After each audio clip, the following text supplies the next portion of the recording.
Hey guys, thanks for checking out the channel. My name is Eric. And I'm Tyler, and we're the Fanny Pack Photographers. We're just doing a little quick intro to show what the channel's about. We're tech obsessed and spend a ton of money on toys, tinkering with them so that you don't have to.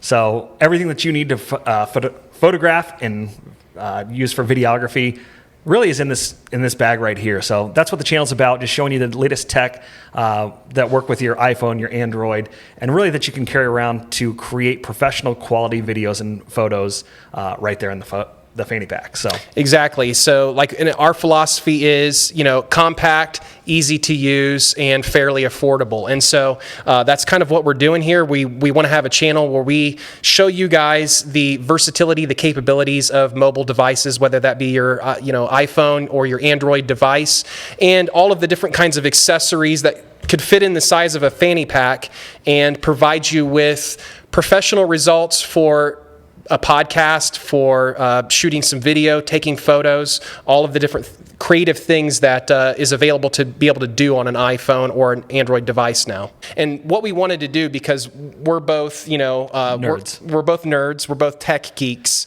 and we are both also in the videography and photography business together. And so what we wanted to do was basically explore the depths of what can be accomplished on an iPhone, on an Android device, on an iPad, because a lot of that technology has emerged to the point where you can do a lot of very advanced creative things with those devices without even needing a computer any longer. dare I say, professional quality. Yes. And a lot of it comes down to editing, which we'll talk about in future episodes or whatever you want to call these. But we're recording this entire thing on an iPhone. Yes. And we don't even have the Pro Max yet, the new 12. Right. But really excited for that to come out here in the next week, or we get to order it next Friday. Yeah. In fact, the unit that you can see right here on the table, which Tyler has another one, we both have purchased one because of its versatility and what it can do. So this is the Zoom PodTrack P4, and basically it is an audio unit that allows you to, as a standalone unit, record up to 4 XLR microphones or inputs at a given time. It has designated buttons for just about everything. So the nice thing about it is you're not going through complicated menus in order to make adjustments. It's just all right on the face, knobs, buttons, switches that you can use.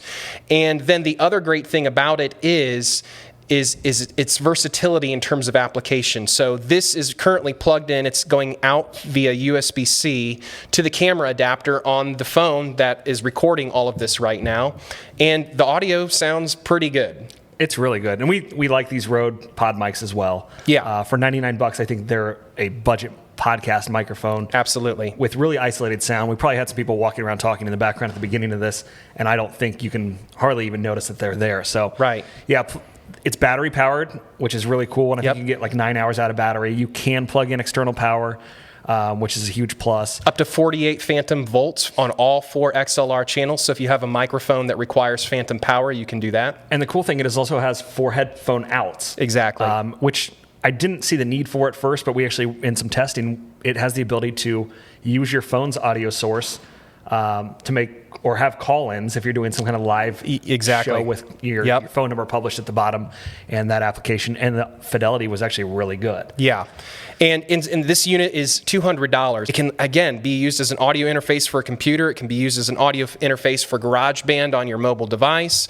It can be used for this application, what we're using it for right now, just plugging it into the native camera app right on the iPhone and recording this great of audio straight to the phone. Another one to check out, and I should have brought it over here with me, is the Evo 4. If you only need 2 inputs, it does auto balance. That is true. We use, for some of our other shows that we do, we use a Mevo camera for that because it does the multi-angle or multi-camera effect with one camera, which is really cool. Yeah. But we wanted to show the versatility of just using an iPhone for this particular series. Exactly, because that's what we're going to be doing on this new channel, is basically using the iPhone or an Android device or a tablet or whatever mobile device we're using, and using that to create the very content that we're putting out to demonstrate how powerful mobile technology has gotten. And everything can be carried around in a fanny pack, hence the name. So, let's dig in and show off some of our gadgets here. Yeah, absolutely. This is just kind of to whet your appetite in terms of what's coming to the channel. And so we're calling it the Fanny Pack Photographer because literally I can fit everything that I need in a fanny pack for all of the creative things that I need to do, including I can even fit, I tested it, I can fit the PodTrack P4 into this unit. You need a bigger fanny pack. Yeah, I'm going to need a bigger fanny pack eventually. But so yeah, you can fit everything into this fanny pack. For now, it's Fanny Pack Photographer, right? Maybe it'll be Backpack Photographer at some point. But so wanted to show you guys just some of the cool little toys that we both have that can fit in the size of a fanny pack. So the first thing is an iPhone or a mobile phone gimbal. And we have two different gimbals here. Yours is the more expensive, more advanced version of a gimbal. Mine does have the tripod attachment on the bottom. This is the DJI Osmo, or they just called it OM4. Okay. I actually got rid of the Osmo moniker, but okay. It's nice. I like the weight. Actually, untighten that. But yeah, it's a good device. There's some downfalls to this that we noticed on yours versus mine. Right. And that was, I do like that, and actually we're using my phone to record. I like the magnetic capability of it. That's really cool. Because I use a magnetic mount in my car for my phone as well. So putting that on the back of my phone as a permanent, I'm not a case guy. Right. So phone's naked with a magnet attached to the back. We talked about the new iPhone 12 having the magnet. Will it be strong enough to hold? I tested it out on one of our friends' iPhones, and it did not hold. Oh, really? Okay. So you'll still need the external magnet. Which then blocks some of your charging. Okay. So that's one of the things I don't like. The other problem that we had was once you are mounted, I do like that you can flip the phone vertically, horizontally, really easily. Yeah, so like this won't magnetize, but once you stick, actually it goes on this way, right? Yep. So once you take like this MV88 microphone, external microphone, plug it in, it hits. It blocks.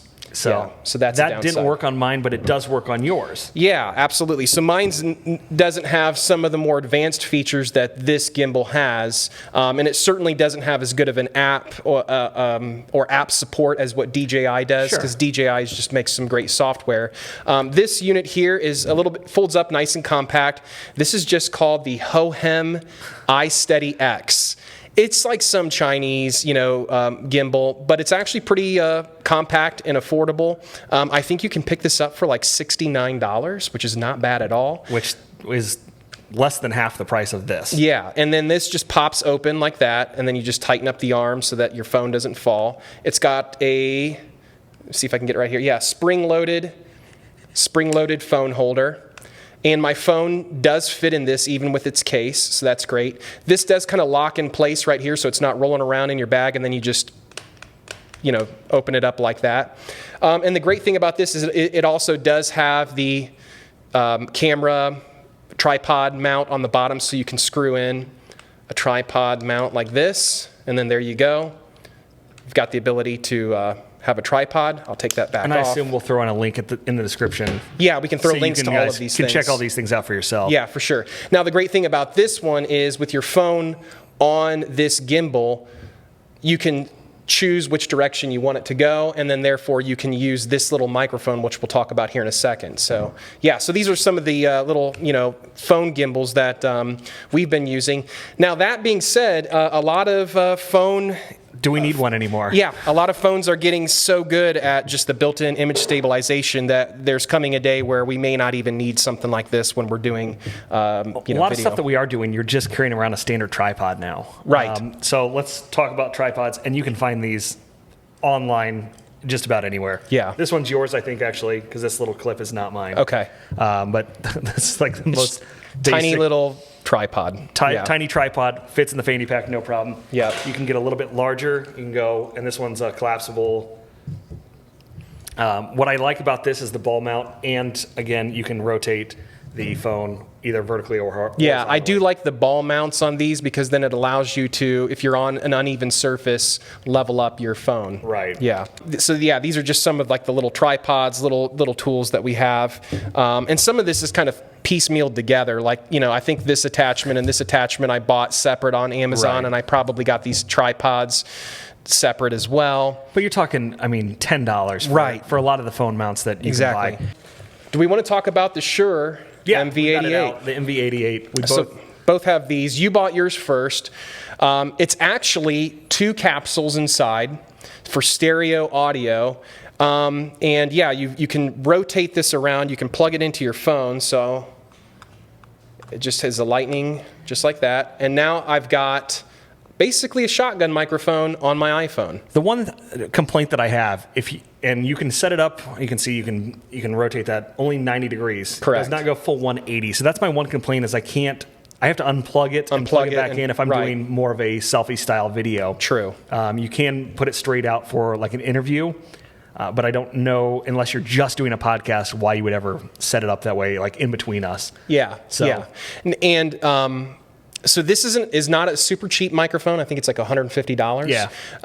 Not super cheap. But the 2 things that I think set it apart are this. I have tested this microphone against what's the Rode? Rode has like a little microphone with its lightning as well. The audio quality on this is significantly better. This has also 2 capsules, so you're recording in stereo.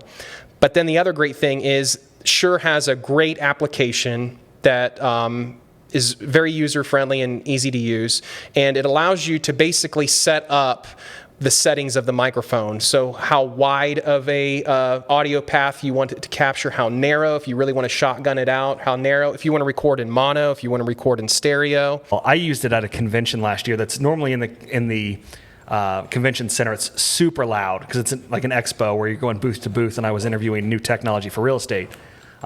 This did wonders cutting out that background noise, just that roar that you hear of the crowd talking and those kind of things. The audio was crystal clear. Yeah, it's fantastic. It's really good audio to the iPhone. I'm going to bring this one out too. Yeah. If you're just doing sit-down videos, you don't have the budget for a Zoom PodTrack P4 and Rode microphones. You're just starting out basic. This is a great little Shure mic as well. What is that, like $100? $100. This is the MV5 DS. I think the DS is just because I got the red and black version as opposed to the silver. Right. And I think the inside is actually very similar to the It's MV88. probably one of the capsules off of the MV88, and they put one of those capsules inside of there. This one we bought to use with the Mevo for quick little, before we got the PodTrack, use with the Mevo just as a simple solution. So very good. Could capture the audio from both of us on this interview or podcast style very well, sitting back just a couple feet. Right. So if you're on a budget and you just want something that plugs directly into any mobile device or a computer to use as a USB-C microphone as well, that's a great option for $99. Couple modes on the top. It's got guitar, it's got mix, and it's got voiceover and narrative. Yeah. One of the most important things that you carry around is spare power. Yes, especially if you're going to be. I'm getting a call now. Especially if you're going to be using the phones like we do. We're both kind of power users. You'll drain your battery really, really quickly plugging in all of these peripherals because a lot of them do draw power. Even if they're a powered source like the Zoom PodTrack P4, it does still draw power from your iPhone in order to record. So that's something to take into consideration. Yeah. What else? Anything else in there? That's all I got for now. Yeah, that's all I brought. You left out your lighting solution. Oh, I did. I do have some mobile lights. We'll have to save that for another episode. Or do you have? Bring this, that bring works. This one out. I literally just got this 2 days ago because I was having problems with the lighting for my webcam. Yeah. For Zoom meetings and those kind of things. The cool thing about this, it does have either a webcam mount. Looks like they're just using a GoPro adapter there. Yeah. But it did come with another, basically spring-loaded phone adapter as well. So if you wanted to use that, and this just clips on to any desk or table. And this is a pretty wide table, and it still clips on. Yeah. But the cool thing is, it's got a little remote on it on the cord, and I'm probably going to blind the camera, so I'm going to turn it up a little bit. But I guess I have to turn on the power. Are we out of power? We have our power brick, but it's dead. There we go. There we go. But it is controllable. You can crank up the brightness. You can crank it down. The other cool thing is you can change the color. Yeah. So cool lighting, warm lighting, or that blend, which is what I tend to prefer. So. Right. And then the great thing about this is you've got a lighting solution with a tripod, essentially, so you could literally at your kitchen table set that up. Do this entire video like we're doing right now with better lighting. So. Right. Yeah. So yeah, so this is just kind of a sampling. What we wanted to do wasn't to try to be comprehensive about any one of these things and go into depth. We just kind of wanted to show you guys in a few minutes the capabilities that are available, the toys and the tools that are available to you to get creative using an iPhone, an Android device, your tablet. You can record podcasts. You can take professional photos at this point, professional video. I mean, we're using the iPhone 11 for professional video applications. Right. And it's kind of embarrassing because we don't want to tell at least I don't want to tell some of our clients that we're using the iPhone 11 for certain video applications, but they don't know the difference. Well, at the end of the day, you and I both own $1,000+ cameras and lenses and 3D cameras and those kind of things. And the fact of the matter is the editing software or the auto editing from iPhone, it's, what did you call it? So, for example, on the iPhone 12, they talk about how they have HDR video. Well, actually, they kind of already have had HDR video. Right. The iPhone video is able, the app at least, the native camera app, is able to detect windows and properly expose for the outside and the inside. In order to accomplish that, they're using artificial intelligence, essentially, to do that. In order for me to get that same result on a DSLR, I have to shoot in a file format that is high dynamic range or RAW, and that video size is huge, and then it becomes very hard to begin to edit all of that footage, tweak the light settings to make sure everything is within, the shadows are properly exposed. You're color correcting. You're doing all this stuff in post that you can do on a mobile phone, right? Pretty simply, right? Or the phone does 99% of the legwork for me, and then by the time I get to the editing process, it's much more streamlined. Yeah. So the point is that you don't need to go spend thousands on camera rig setups, and I still think you saw one the other day from a guy that probably had 10,000 plus in his rig. Yes. And saw you carrying around an iPhone doing video. Now you're really good. I'm going to move this. You're really good at editing. So that is a skill set that I don't possess, not in the same way that you do. But again, I can go take video and send it to you to edit. Yeah. Using a phone. Using everything that's in a fanny pack for something I'm going to have anyway. And it doesn't have to be a Pro. It doesn't have to be a Pro Max. It can be whatever phone you have for the most part. Yeah. Well, and my philosophy, though, too, as a professional, right, is yes, I have all those expensive tools. I can go and I can use those expensive tools and get great results, for sure. There's no doubt about it. But the ability to get very professional results is getting easier. Yep. It's getting more automated, and it's coming to mobile devices now, and you can record. I mean, we've got a 4-track recording studio right here that we're using to record this on a mobile device. This is something that would have been not possible even like 6-7 years ago. That's when we recorded an album together. Yes. Yeah, when we recorded our album together, it was done on a computer, which even at that time, to record an album as a band on a computer was crazy. Was kind of advanced, right? And now that was a Zoom device. That was the R16. Yeah, and now exactly. Now that kind of capability is coming to mobile phones. Right. You can use this with GarageBand and record an album, realistically. Absolutely. So, absolutely.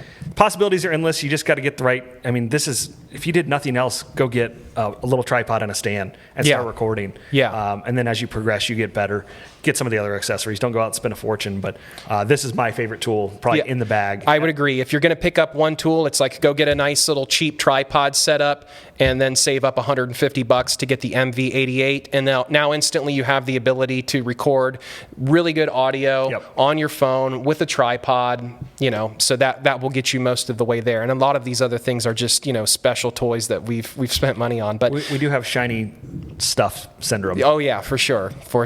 So anyways, again, just wanted to, give you guys a sampling of what's coming to this new channel. If this kind of stuff interests you guys, head on over. Again, there's going to be a link in the description of this video. Head on over, hit subscribe. And as of right now, yes, there's not any content there, and we're still working on the branding and all that kind of stuff. But we'll have all of that up and running very soon. So yeah, anything else for us? No, we good? That's it. So hey guys, thanks for watching. My name's Eric, and I'm the Techie Agent. I'm Tyler. And you're Tyler. And we had a really hard time recording the intro, so I didn't know if we'd be able to land the plane there, but we did okay. So anyways, guys, thanks for watching. We'll catch you next time. Yep.